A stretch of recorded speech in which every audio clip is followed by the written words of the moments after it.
ভয়াবহ অগ্নিকাণ্ডের আজ প্রায় ৩ দিন পেরিয়ে গেল এবং এখনো এসে যে দৃশ্য দেখা যাচ্ছে সেখানে করাইল বস্তির সাধারণ যে মানুষ রয়েছেন বা ক্ষতিগ্রস্ত যে সকল পরিবারগুলো রয়েছে তারা এখনো বেশ বিপাকে রয়েছে। কারণ এখানকার মানুষগুলো একটা বড় সংকটের জায়গা হচ্ছে তাদের পোশাক। কারণ আগুনের দিন আসলে তারা নিজেদের প্রাণ বাঁচাতে সরে গিয়েছিলেন। অনেকেই হয়তো নিজের সেই বাসভবন বা নিজের যেই মাথা গোজার ঠাইটুকু ছিল সেটিও নিজের চোখের সামনেই পুড়তে দেখেছেন, কিন্তু স্ত্রী সন্তানকে নিয়ে প্রাণ বাঁচাতে চলে গিয়েছিলেন সেই এক কাপড়ে। অর্থাৎ সেই এক কাপড়েই কিন্তু আজও তারা অনেকে রয়েছেন, হয়তো কিছু পুরনো কাপড় অনেকে দিয়ে গিয়েছেন।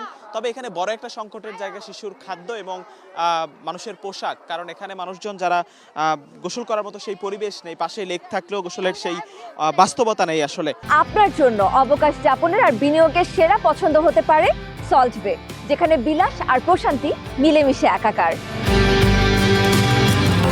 সবকিছু মিলিয়ে আজ তৃতীয় দিনে এসেও আমরা দেখতে পাচ্ছি আমার যেই জায়গাটিতে দেখানোর চেষ্টা করছি ঠিক এখানে, অর্থাৎ এই বাড়িটি থেকেই আগুনের সূত্রপাতটি হয়েছিল।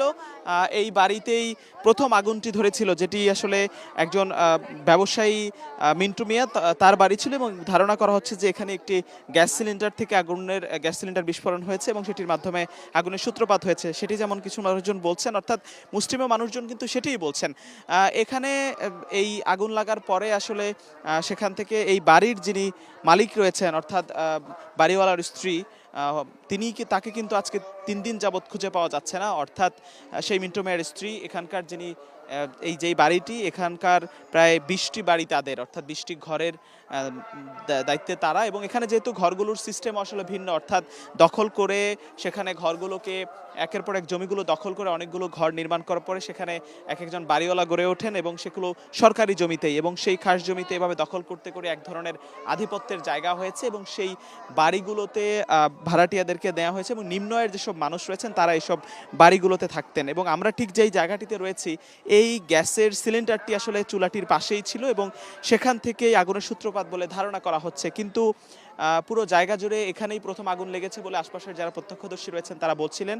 এই আগুনটি মূলত ছড়িয়ে গেছে তার পাশেই যেই কংক্রিটের যেই দেয়ালটি রয়েছে, ঠিক এই দেয়ালটি এই বাড়িওয়ালাদেরই, যারা মাত্র এই সদ্য নির্মাণ করছিলেন এবং পাশে টিনের অনেকগুলো ঘর ছিল। যেহেতু একেবারে গিঞ্জি একটি এরিয়া, অর্থাৎ করাইল বস্তিতে ধারণা করা হচ্ছে প্রায় ১,৫০০-এর বেশি ঘরবাড়ি পুড়ে ক্ষতিগ্রস্ত হয়েছে, ১,৫০০-এর বেশি পরিবার ক্ষতিগ্রস্ত হয়েছে, হয়তো সেটি আরও বেশি হতে পারে। এবং প্রায় ৯০ একরের এই করাইল বস্তিতে প্রায় ১ লাখ মানুষের বসবাস, অর্থাৎ সেখানের একটি বড় অংশ যেই জায়গাটি জুড়ে পুড়ে গিয়েছে, বউবাজার থেকে সেখানে বরিশালপট্টি বা ডি ব্লক সহ এ ব্লক অনেকগুলো এরিয়া, এবং ঠিক সেই সব জায়গাগুলোতে একেবারেই মরুভূমির মতো অবস্থা এবং সেখানে ধ্বংসস্তূপে পরিণত হয়েছে। পুড়ে যাওয়ার পরে যেই টিনগুলো রয়েছে সেগুলোকে ভাঙাড়ি হিসেবে বিক্রি করা হচ্ছে, অনেকে হয়তো সেগুলো বিক্রি করেই নিজের খাবারের সেই চাহিদা মেটাচ্ছেন। তবে গতকাল যে দৃশ্য ছিল তার থেকে আজকে কিছুটা ভিন্ন দৃশ্য রয়েছে, যেখানে বিভিন্ন এনজিওগুলো রয়েছে এবং সরকারিভাবে সমাজসেবা অধিদপ্তর সহ বিভিন্ন সংস্থাগুলো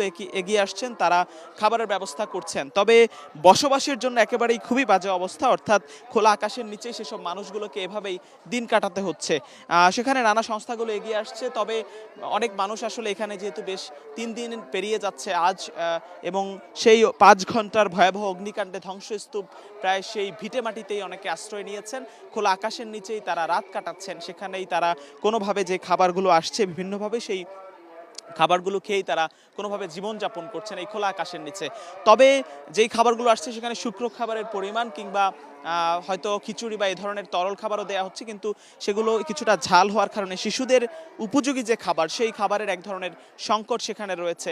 অনেকেই একেবারেই অসহায় হয়েছেন, নিঃস্ব হয়েছেন। এই যে আগুনে পুড়ে যাওয়ার পর একেবারে ধ্বংসস্তূপ সেই করাইল বস্তিতে তারা কোথায় যাবেন, কি করবেন এবং পরবর্তী দিনগুলোতে তারা কিভাবে বেঁচে থাকবেন সেটি নিয়ে এক ধরনের শঙ্কার জায়গা তৈরি হচ্ছে। এবং তাদের মধ্যে হয়তো একেবারে তিলে তিলে করে, যেহেতু এই করাইল বস্তি একেবারেই ঘনবসতি এবং গিঞ্জি এরিয়া, যেখানে একেবারে নিম্ন আয়ের বা নিচুতলার মানুষরা বসবাস করেন, হয়তো তারা ৩,০০০ টাকা বা তার কম ভাড়ায়ও সেখানে ঘরগুলোতে ভাড়া থাকতেন।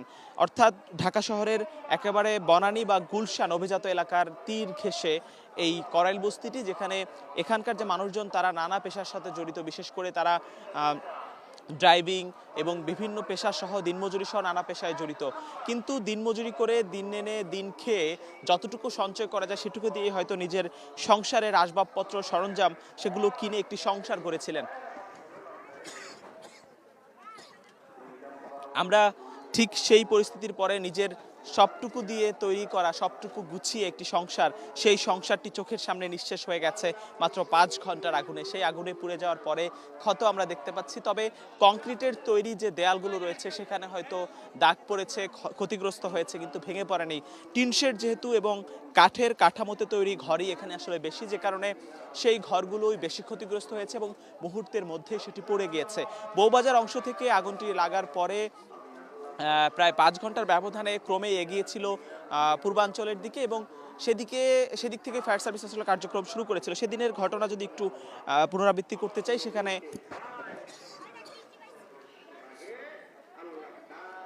দুঃখিত, সেখানে প্রায় 20টি ইউনিটের মতো সবশেষ কাজ করেছে এবং বিকেল 5টা 22 মিনিটের অগ্নিসংযোগ বা অগ্নিকাণ্ডের সেই ঘটনা প্রায় নিয়ন্ত্রণে আসে 10টা 35 মিনিটে। অর্থাৎ এরই মাঝখানে প্রথম যে ইউনিটটি দমকল বাহিনীর প্রবেশ করেছিল সেটি পৌঁছেছিল প্রায় 35 মিনিট পরে, সেটি তাদের কার্যক্রম শুরু করতে পেরেছিল। পরবর্তীতে 11টি ইউনিট, এরপরে 7টি ইউনিট, এরপরে আবারও ইউনিট প্রবেশ করার পরে সবশেষ 20টি ইউনিটের তথ্য আমাদের কাছে রয়েছে, যে 20টি ইউনিট এই আগুন নেভাতে কাজ করেছিল। ভয়াবহ সেই আগুনের ঘটনা, যেখানে রাজধানীর এই করাইলে পরপর 3বার আগুনের ঘটনার তথ্য আমাদের কাছে রয়েছে, যেটি 2004 সালে আগুনের ঘটনা ঘটেছিল, 2017 সালে এবং সবশেষ 2025 সালে। এই যে পরপর আগুন, সেখানে সবচেয়ে বেশি ক্ষতিগ্রস্ত হয়েছে নিম্ন আয়ের বা যে সকল মানুষ যাদের দিন এনে দিন খেয়ে জীবনযাপন করতে হয়, সেসব মানুষগুলোই সবচেয়ে বেশি ক্ষতিগ্রস্ত হয়েছেন, অসহায় হয়েছেন। হয়তো এরই মাঝে কিছু মানুষের লাভও হয় এবং কিছু মানুষের নানা ধরনের প্রশ্ন সেখানে উঠে যে আধিপত্যের বিস্তার, যেহেতু মাদকের এক ধরনের আক্রা হয়, সেখানে নিয়ন্ত্রণ, পট পরিবর্তনে ক্ষমতার বদল এবং সবকিছু মিলিয়ে নানা ঘটনাই সেখানে ঘটতে থাকে। কিন্তু সর্বোপরি যেই জায়গাটি ঘিরে বড় জায়গা তৈরি হয়, সেটি হচ্ছে সবচেয়ে বেশি ক্ষতিগ্রস্ত হয় আসলে এখানকার সেই মানুষগুলোই যারা সবচেয়ে বেশি নিম্ন আয়ের মানুষ। আমরা এখানকার বেশ কিছু মানুষকে দেখতে পাচ্ছি যারা একেবারেই অসহায় এবং তারা সেখানে রয়েছেন। তাদের সাথে একটু কথা বলার চেষ্টা করব যে তারা আসলে কি বলছেন, সেখানকার যে পরিস্থিতি সবশেষ রয়েছে সেটি নিয়ে জানার চেষ্টা করব। করাইল বস্তিতে এই যে অগ্নিকাণ্ডের আজকে 3 দিন পেরিয়ে গেল, আপনারা এখন সবচেয়ে বেশি সংকট মনে করছেন কিসের, এবং সেখানে পোশাক খাবারের পরিমাণ কি পরিমাণ আসছে এবং সেটা দিয়ে আপনাদের কোনোভাবে চলে যাচ্ছে কিনা, বা কেমন জীবনযাপন করছেন এখন? জি, আমাদের মানে তেমন কিছু পাইতেছি, যা আমাদের চলতেছে আলহামদুলিল্লাহ। কারণ না পাইলে তার কিছু করার ছিল না, যেহেতু সবাই সাহায্য হাত বাড়াইছে, আমরা তাতে অনেক খুশি। বা আমাদের যা ক্ষতিগ্রস্ত হয়েছে তা তো চলতেই আছে, কিন্তু দেখতেই আছেন, সবই তো দেখতেছেন। তো আমরা ক্ষতিগ্রস্ত হয়ে গেছি, এখন তো আর কোনো বললে লাভ নাই। আর আপনাদের সবার কাছ থেকে যা সাহায্য পাইতেছি আমরা, তাতে আলহামদুলিল্লাহ। পোশাকের সংকট রয়েছে কিনা, অর্থাৎ এক কাপড়েই সেদিন হয়তো অনেকে ছুটে গিয়েছিলেন, সব পুড়ে গেছে, এখনো কি অনেকে এক কাপড়ে রয়েছে কিনা, বা পোশাক কি ঠিকঠাক সেই সরবরাহ হচ্ছে কিনা, মানুষজন এগিয়ে আসছে কিনা? পোশাক মনে করেন যা দিতেছে, মানে কিছু পাইতেছি আবার পাইতেছি না, মানে সবাই তো আর সব কিছু পাইতেছে না। মনে করেন কেউ কাছ থেকে আমরা পাইতেছি, আবার কেউ কাছ থেকে পাইতেছি না, এভাবেই যাইতেছে আর কি।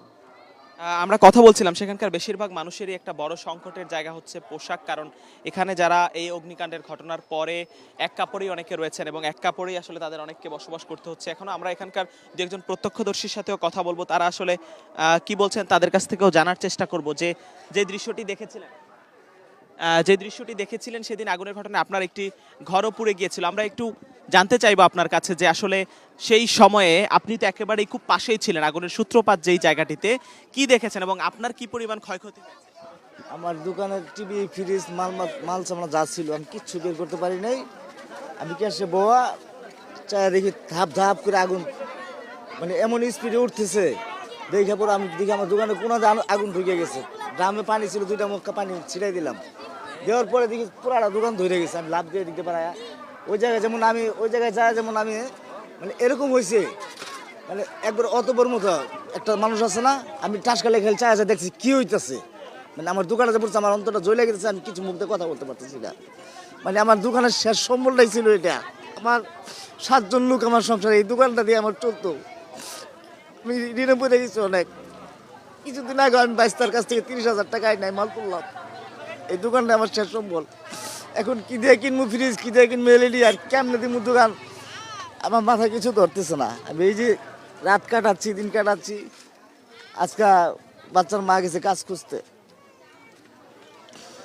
পোশাকের সংকট আছে কিনা, আপনারা খাবার পোশাক? পুরান কাপড় দিছে, কয়েকটা পুরান কাপড় দিয়ে গেছে, একটা লুঙ্গি দিছে, বাচ্চার মা দুই দুই তিনটা পুরান কাপড় দিয়ে গেছে। আগুনের সূত্রপাত কিভাবে হলো আপনার আপনার পাশেই একেবারে? হ্যাঁ, আগুনের সূত্রপাত ওই যে ওই গ্যাস সিলিন্ডার থেকে এমন স্পিডে আগুন উঠছে বললাম না, মানে এরকম স্পিডে আগুন উঠতে আমি কোনোদিন দেখি নাই। আগুন উঠা উপরে যে পাটাতনের কাঠ বাইয়া দেখি আমার দোকানে এসে পড়ছে। আমি ভাবছি যে এই আগুন পানি দিলে নিভা যাবো, মগ দিয়ে ড্রাম থেকে পানি দিছি, পানি দেওয়ার পর দেখি না কেমনে নিববে, পুরা পাটাতন ধইরা দোকান সহ হয়ে গেছে। কারেন্টের তার তোর শরীরের উপর পড়ছে, লাভ দেন বাড়ায় যায় ওখানে যায়, যেমন এক মতন আমি নামরাই, মানে চিকম আমার অন্তর ফাইটা গেছে, আমার মুখ দিয়ে কোনো কথা হইতেছে না, খালি চায় দেখতেছি কি হইতেছে, এটা কি হইলো, মানে বোঝা গেল যে আমি দুনিয়া থেকে আমার নিয়ে গেতে চাল্লায়, মানে এরকম বোঝা গেল।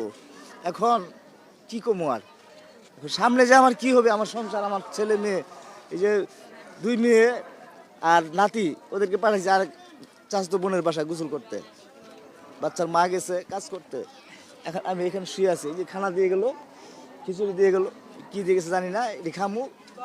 আজকে 3-4 দিন ধরে রান্না বাড়া নাই, খিচুড়ি বিস্কিট কলা যাই আমি যাই পাইছি এটি খাইতেছি।